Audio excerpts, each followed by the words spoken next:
こんにちはにゃ、いにゃりー式、星座物語の時間です。今回は、こと座の物語をお届けしますにゃん。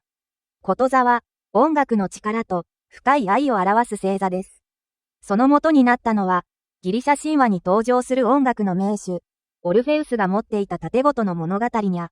オルフェウスが盾琴を奏でると、人々は足を止め、鳥や動物たちまで静かに耳を傾けました。木々や岩でさえ、その美しい音色に心を動かされたと伝えられています。やがてオルフェウスは、エウリュディケという女性と出会い、二人は深く愛し合い、夫婦となりました。しかし、その幸せは長く続きませんでした。ある日、エウリュディケは草原で毒蛇に噛まれ、命を落としてしまったのです。突然、愛する妻を失ったオルフェウスは、悲しみに沈みました。それでも妻を諦めることができず、生きた人間が入ることを許されない冥界へ向かう決意をします。暗い冥界の道を進みながら、オルフェウスは盾琴を奏で続けました。その音色を聞いた亡者たちは涙を流し、冥界の番犬さえも静かに道を開けたにゃ。やがてオルフェウスは、冥界の王ハデスと、その妃ペルセポネの前にたどり着きます。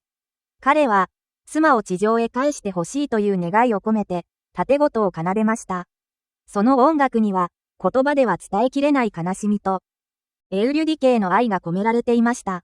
ハデスはその音色に心を動かされ、妻を地上へ返すことを許します。ただし、条件が一つありました。地上へ出るまでは、決して後ろを振り返ってはならない。オルフェウスは前を向き、暗い道を歩き始めました。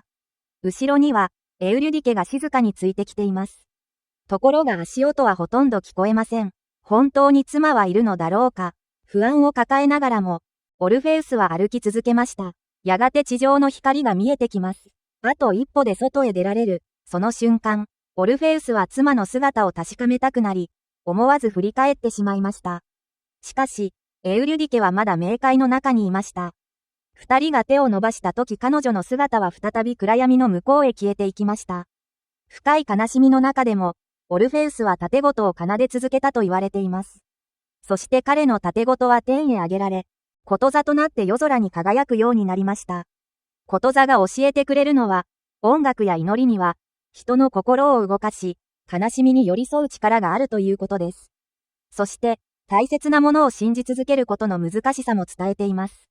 こと座は、愛と悲しみを、美しい音楽へ変えた星にあり、悲しみは消えなくても、歌や祈りとなって、いつか誰かの心を照らす光になるにゃん。